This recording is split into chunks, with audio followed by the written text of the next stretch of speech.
Hello dear student, आगे एक topic के बारे में और डिस्कस करेंगे। हम लोगों ने डिस्कस किया था कि सेल का स्ट्रक्चर कैसा होता है, क्या क्या डिफरेंसेस हैं प्लांट सेल और एनिमल सेल में। ये हम लोगों ने अच्छी तरह से डिस्कस किया था। अब देखिए एक बात और मैं बताऊंगा आपको, आगे हम लोग डिस्कस करेंगे। यदि आप एनसीईआरटी की बुक रखे हैं, एनसीईआरटी आपने खरीद रखा है, तो एनसीईआरटी में पेज नंबर 58 है ना, पेज नंबर 58 में बहुत ही इंपॉर्टेंट टॉपिक दिया है ना। मुझे लगता है कि मोर टू नो करके पेज नंबर 58 मेरे पास एनसीईआरटी की न्यू एडिशन है।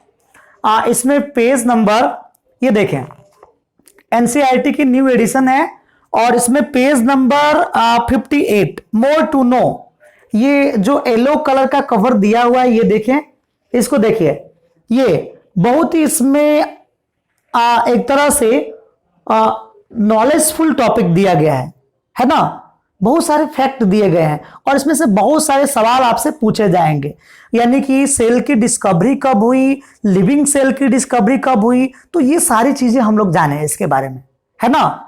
अच्छा, एक चीज और मैं बताऊं कि जिनके पास एनसीईआरटी नहीं है वो एनसीईआरटी खरीद लें, है ना। साइड बुक भी खरीद लें आप, एस चांद की साइड बुक जिस मतलब यूज की जाती है, ठीक है।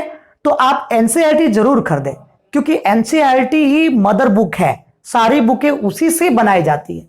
ये जो पतली सी बुक दिख रही है इसी से सारी बुकें बनाई जाती है आपकी, तो एनसीईआरटी जरूर खरीदें। हाँ, थोड़ा सा पढ़ने में आपको प्रॉब्लम आती है, लेकिन मैं जब पढ़ाऊंगा तो आपको समझ में आएंगी।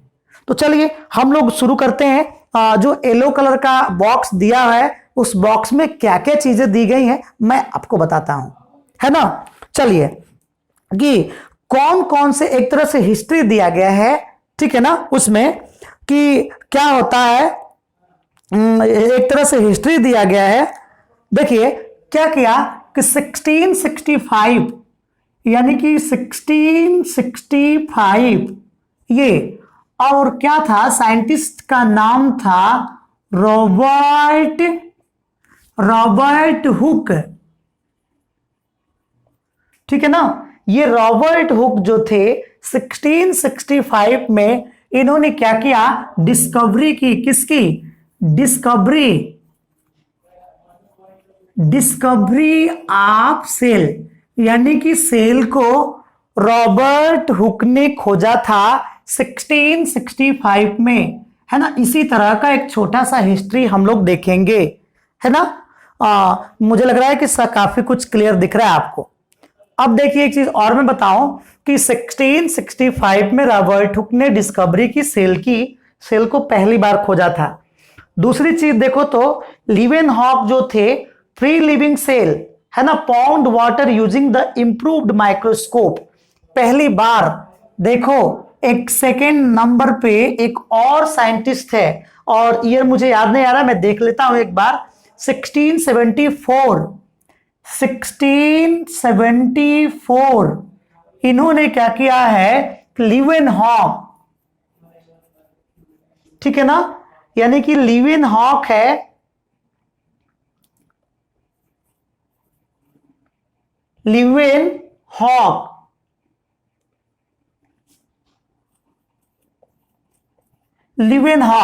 थोड़ा सा स्पेलिंग इसकी एक तरह से ध्यान से लिखनी पड़ती है, नहीं तो मिस्टेक हो जाता है, डबल ई छूट जाता है। तो देखिए लीवेनहॉक एक साइंटिस्ट है, इन्होंने क्या किया, डिस्कवरी ऑफ लिविंग सेल, है ना, डिस्कवरी ऑफ लिविंग सेल, यानी कि इन्होंने क्या किया, पॉन्ड वाटर लिया, है ना, और पॉन्ड वाटर में क्या किया, एक तरह से लिविंग सेल की खोज की, है ना। इन्होंने माइक्रोस्कोप थोड़ा सा और एडवांस तरीके का बनाया और उसमें इन्होंने एक तरह से क्या किया कि डिस्कवरी की सेल की, है ना, लिविंग सेल की। यदि आपसे पूछा जाए लिविंग सेल की डिस्कवरी किसने की, तो आप बताएंगे लिविंग सेल की डिस्कवरी इन्होंने की, यानी लीवेनहॉक ने की। तीसरा पॉइंट देखो तो रॉबर्ट ब्राउन, एक और रॉबर्ट आ गए, ये और तीसरे नंबर के रॉबर्ट हैं और इन्होंने मुझे लगता है कि 1831, ये 1831 इन्होंने क्या किया, 1831 में ये रॉबर्ट हुक है, रॉबर्ट हुक है ना, रॉबर्ट हुक थोड़ा सा गलत हो रहा है, रॉबर्ट ब्राउन, सॉरी मैं गलत लिख रहा हूं, रॉबर्ट ब्राउन है ना। रॉबर्ट ब्राउन ने क्या किया, ये डिस्कवरी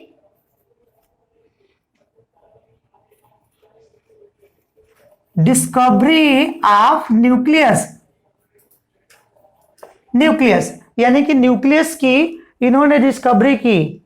ठीक है, तो आप देख रहे हैं कि न्यूक्लियस की डिस्कवरी किसने की, तो आप बताएंगे रॉबर्ट ब्राउन, है ना। ये देखिए, अच्छा ये सेल है, अभी तुम लोगों ने देखा तो ये बीच में एक सेंटर में एक बड़ा सा भाग होता है ना, इसको न्यूक्लियस कहते हैं, है ना, इसको कहते हैं न्यूक्लियस। और इसी की तो खोज किसने की थी, यानी कि रॉबर्ट ब्राउन साहब ने इसी की खोज की थी, है ना। दूसरी चीज, इसमें डीएनए भी होता है, इसमें डीएनए भी होता है। तो रॉबर्ट ब्राउन नहीं होते तो बताओ ये खोज किसने किया होता, है ना। खैर ये उस समय थे, तो इन्होंने क्या किया, 1831 में रॉबर्ट ब्राउन ने क्या किया, न्यूक्लियस की खोज की। यदि मैं पूछूंगा तुमसे न्यूक्लियस की खोज किसने की, तो तुम बताओगे सीधे सीधे रॉबर्ट ब्राउन। आगे चलते हैं, दूसरी चीज देखो तो स्लाइडेन एंड स्वान, एक और साइंटिस्ट आ गए, इनके बारे में बताऊं। स्लाइडेन एंड स्वान, देखो नंबर 4 दो साइंटिस्ट और आ गए, Schleiden and Schwann. Spelling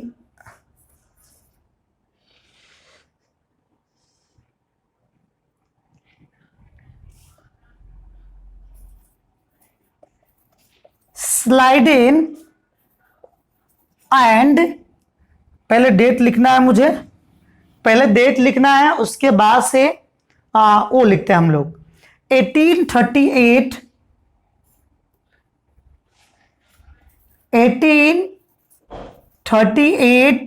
two 1839, और ये है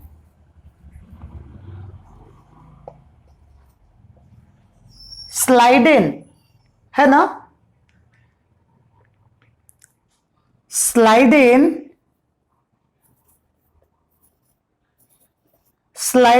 एंड स्वान, मैं नीचे लिखता हूं नाम, ठीक है।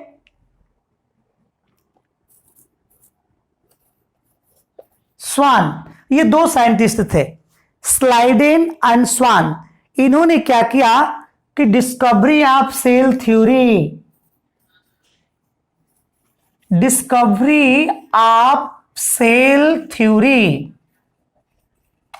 ये देखें, यानी कि सेल थ्योरी की डिस्कवरी की।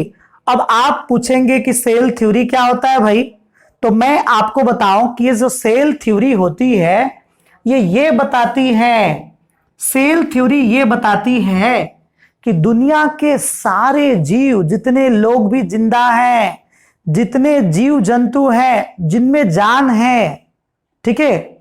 अच्छा बताओ तो पौधों में जान है कि नहीं है, पौधे जिंदा है कि नहीं जिंदा है, ठीक है। तो पौधों में भी जान है ना। तो जितने भी जीवित चीजें हैं, लिविंग ऑर्गेनिज्म है, लिविंग बीइंग है, लिविंग थिंग्स हैं, उन सबकी बॉडी कहीं ना कहीं सेल से ही तो बनी है ना। उनकी बॉडी किस चीज से बनी है, सेल से बनी है। तो ये सेल थ्योरी बताती है। तो सीधे सीधे कहा जाए तो तुम क्या बताओगे कि सेल थ्योरी ऐसी थ्योरी है जो बताती है कि दुनिया के सारे ऑर्गेनिज्म, जो लिविंग ऑर्गेनिज्म है, वो सेल से बने होते हैं। बस 2 लाइन में बता देना है।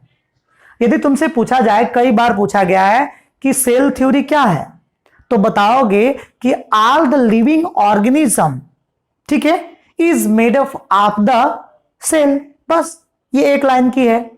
Who discovered the cell theory, who given the cell theory? तुम बताओगे कि स्लाइडेन एंड स्वान इनका नाम है, और ये दोनों ने मिल करके एक तरह से सेल थ्योरी दी थी। पहले स्लाइडेन ने दिया था ये 1838 में, बाद में स्वान ने दिया 1839 में। इसीलिए इन दोनों को मिला के 1838 1839 मैंने लिख दिया है। स्लाइडेन और स्वान ने क्या दिया है? डिस्कवरी ऑफ सेल थ्योरी दिया है। इन्होंने सेल थ्योरी दी थी। अब देखो एक और चीज, एक हमारी एनसीईआरटी में एक और नाम दिया है, परकिंजे, है ना। मैं नाम लिखता हूं, नंबर 5, ठीक है। इनका डेट जो है तुम्हें ये भी याद रखना है, 1839। 1839 मैं थोड़ा सा और नीचे लिखता हूं, 5th नंबर 1839, और इनका नाम है परकिंजे, ठीक है, परकिंजे। ये देखें, ये परकिंजे हैं, और इन्होंने क्या किया है? क्वाइन द टर्म प्रोटोप्लाज्म, है ना, for the fluid substance of the cell. ये देखिए term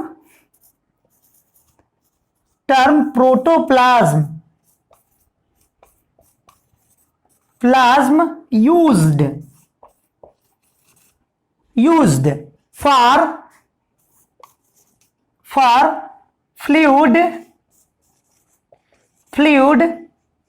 for fluid of cell, यानी कि जो सेल के अंदर फ्लूइड मटेरियल है उसको परकिंजे ने क्या कह दिया? प्रोटोप्लाज्म कह दिया। बड़ा आसान लग रहा है ना। देखो तो ये सही, ये जो है तुम्हारा सेल, और सेल के अंदर ये रहा तुम्हारा न्यूक्लियस, और न्यूक्लियस में जो लिक्विड मटेरियल है ना, ये देखो तो ये जो लिक्विड मटेरियल है, ठीक है, ये लिक्विड मटेरियल, और ये क्या है तुम्हारा? प्लाज्मा मेम्ब्रेन, और ये साइटोप्लाज्म दोनों को मिलके कहते हैं प्रोटोप्लाज्म, है ना, प्रोटोप्लाज्म। तो क्या मतलब? ये कह रहा है कि 1839 में जो परकिंजे थे, उन्होंने ये जो टर्म है प्रोटोप्लाज्म पहली बार दिया था। और देखो ना, प्रोटोप्लाज्म नहीं होता तो लाइफ आज नहीं होती धरती पे, है ना। तो यानी कि इसको कहा भी जाता है कि protoplasm is the physical basis of life, यानी कि फिजिकल बेसिस यही है, प्रोटोप्लाज्म ही, है ना। तो इतना समझ लिए ना। आगे चलते हैं, एक और नाम हम लोग याद करेंगे, है ना, बिरचो, ये नाम है एक और, या बिरको भी बोल सकते हो। देखो एक और लास्ट नाम है, हम लोग देखेंगे 1855, नंबर 6। इन 6 साइंटिस्टों का नाम तुम्हें भी याद रखना है। 1855, ये 1855 है, और 1855 में एक साइंटिस्ट हुए, ये इनका नाम है बिरचो या बिरको, ठीक है। इन्होंने क्या किया कि एक तरह से एक्सप्लेन द सेल थ्योरी, है ना, suggesting that the cell arising from the pre existing cell. इन्होंने कहा कि सेल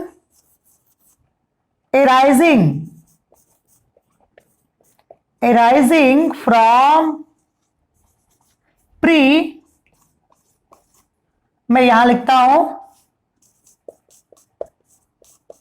एग्जिस्टिंग सेल।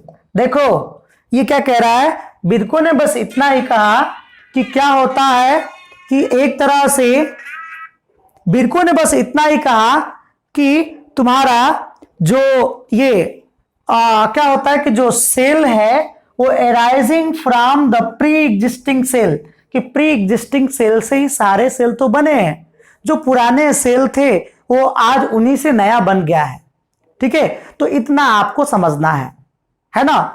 तो ये मैंने 6 नाम बताए हैं आपको, 6 नाम को आप बहुत ही ध्यान से पढ़ेंगे क्योंकि बहुत बार ये पूछे जाते हैं, है ना, तो इसको याद रखेंगे। आगे थोड़ा सा और भी हम लोग पढ़ेंगे, ठीक है। थोड़ा सा और 2-4 मिनट का एक और टॉपिक एक छोटा सा हम डिस्कस करते हैं। तो चलिए देखते हैं आगे। एक चीज और मैं बताऊं आपको, क्या होता है कि cellular composition in the different organism, है ना, इसको मैं हटाता हूं, आगे देखें।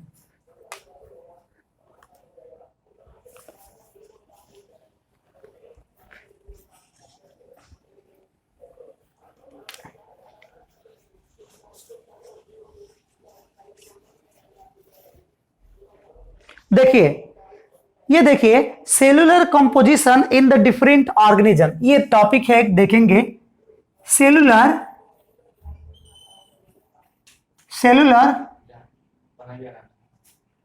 कंपोजिशन ऑफ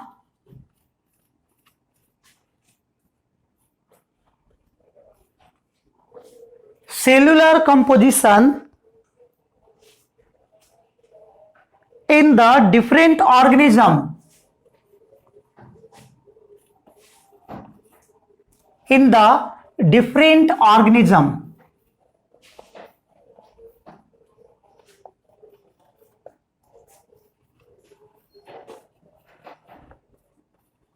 ये टॉपिक पढ़ेंगे हम लोग। अब देखो, cellular composition in the different organism, यानी कि डिफरेंट ऑर्गेनिज्म में क्या होता है, सेलुलर कंपोजिशन कैसा होता है ना, ये समझना है तुम्हें। तो मैं बताऊं कि सेलुलर कंपोजिशन का मतलब होता है, देखो ये टॉपिक को पहले समझो। Cellular composition in the different organism, जितने सारे जीव जंतु देखते हो उसमें से सबको देखा है तुमने? नहीं देखा है, बहुत सारे को नहीं देखा है तुमने आदमी देखा है, घोड़ा देखा है, हाथी देखा है, नाग नागिन देखा है और सब चीजें देखा है। अमीबा को देखा है क्या? देखा होगा बुक में। पैरामीशियम या इस तरह के बहुत सारे जीव हैं जिनको बस हम लोगों ने पढ़ा है, देखा नहीं है एक्चुअल में, ठीक है, क्योंकि ये माइक्रोस्कोपिक होते, दिखाई नहीं देते हैं, बहुत सारे जीव किताबों में ही दिखते हैं बस। तो चलो देखो ये क्या हुआ, cellular composition in the different organism. Different organism में सेलुलर कंपोजिशन कैसा होता है? तो कह रहा है कि on the basis of number of cell present in the different organism are the classified, यानी कि नंबर ऑफ सेल्स के आधार पे हम लोगों ने 2 तरह के ऑर्गेनिज्म बनाए हैं।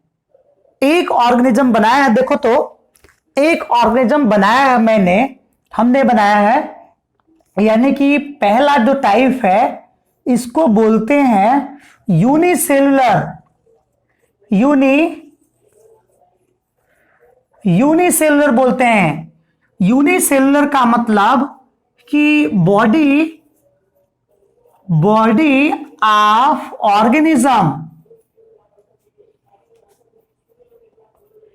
Organism is made up of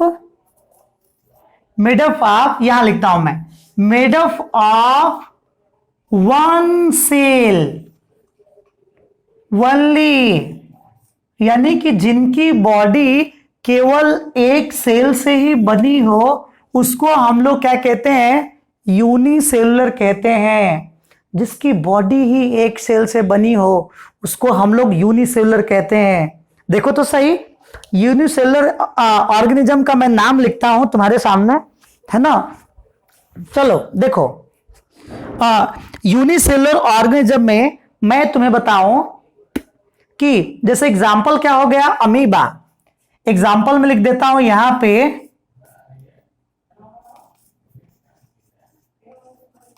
ये अमीबा देखा है तुम लोगों ने? ये देखो अमीबा इस तरह का होता है, ये इस तरह का, उसकी बॉडी का शेप और साइज फिक्स नहीं है ना। और देखो एक ही सेल का बना होता है, उसकी बॉडी एक सेल का ही बनी होती है, ठीक है। ये अमीबा है, इसमें एक न्यूक्लियस होता है, ठीक है। तो ये यूनिसेलुलर, यूनि का मतलब होता है सिंगल और सेलुलर का मतलब जिसकी बॉडी एक ही सेल से बनी हुई हो, तो उसको यूनिसेलुलर कहते हैं, है ना। जो कह रहा है कि the body of organism is made up of only one cell या वन सेल ओनली, उसको कहते हैं यूनिसेलुलर। जैसे अमीबा है आपका, अमीबा के बाद क्लेमाइडोमोनास है, पैरामीशियम है, बैक्टीरिया है। मैं बैक्टीरिया भी लिख देता हूं, यहां पे बैक्टीरिया लिख दिया मैंने। तो इस तरह से क्या रहा, यूनिसेलुलर रहा। अब देखो एक चीज और, तो दूसरा देखो, तो दूसरा multi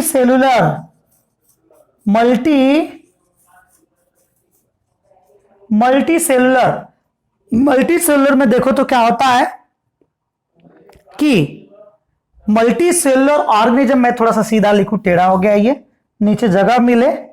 number second is multi cellular. ये देखो, मल्टी सेलुलर का मतलब होता है कि जिसकी बॉडी मोर देन, है ना, बॉडी में लिखता हूं यहां पे, body of organism is made up of more than one cell, sorry, more than two cell, है ना। यानी कि जिसकी बॉडी जिसकी बॉडी में बहुत सारे सेल्स हो, उसको हम लोग क्या कहते हैं, मल्टी सेलुलर बोलते हैं। समझो ना, इसको मल्टी सेलुलर कहते हैं। अच्छा मुझे बताओ तो, मैं क्या हूं, मैं यूनिसेलुलर हूं कि मल्टी सेलुलर हूं? ठीक है, तो मैं भी मल्टी सेलुलर हूं क्योंकि मेरी बॉडी में बहुत सारे सेल्स हैं, है ना। इस घर में जिस प्रकार से बहुत सारी ईंटें लगे हुए हैं, उसी तरह से मेरी बॉडी में बहुत सारे सेल हैं। तो मल्टी का मतलब होता है बहुत सारे, और सेलुलर का मतलब सेल। जिसकी बॉडी में बहुत सारे सेल हो उसको मल्टी सेलुलर बोलेंगे। बात समझ में आई ना? ठीक है, तो इस प्रकार से रहा। चलो अब आगे देखते हैं। मल्टी सेलुलर हो गया, ये आपने इतना पढ़ लिया।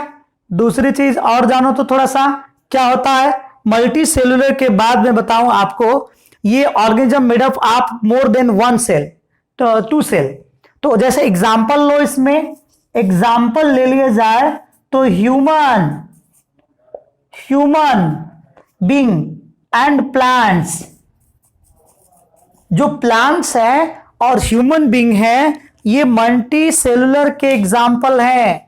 ठीक है, तो इस तरह से चलो आज के लिए मैं समझता हूं कि इतना ही रहने देते हैं। आगे हम लोग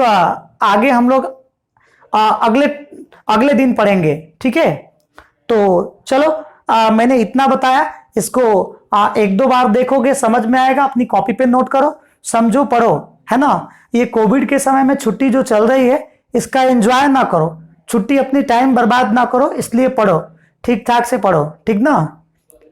जब तक स्कूल नहीं खुलता है तब तक इसी तरह से पढ़ो। ठीक है, पढ़ना जरूरी है, नहीं तो बिल्कुल जो पढ़े लिखे हो वो भी भूल जाओगे और तुम्हें आके बहुत सारी परेशानियों का सामना करना पड़ सकता है ना। एक तो तुम्हारी नई क्लास में एंट्री हुई, 8th पास करके 9th में आए हो। ठीक है, तो इसलिए बहुत ही ध्यान से मेहनत करके पढ़ना है। 9, 10, 11, 12 यानी 4 साल तुमने ठीक ठाक से पढ़ाई कर ली, है ना। तो समझो तुम्हारी एक तरह से, है ना, तुम्हारी सारी चीजों पर पकड़ बन जाएगी और तुम आगे निकलने के लिए अपना रास्ता खुद बना लोगे। ठीक है, बशर्ते 9, 10, 11, 12 यानी कि 4 साल तुम्हें खूब मेहनत करना पड़ेगा, है ना। चलो आज के लिए रहने देते हैं, इतना ही। Okay, bye.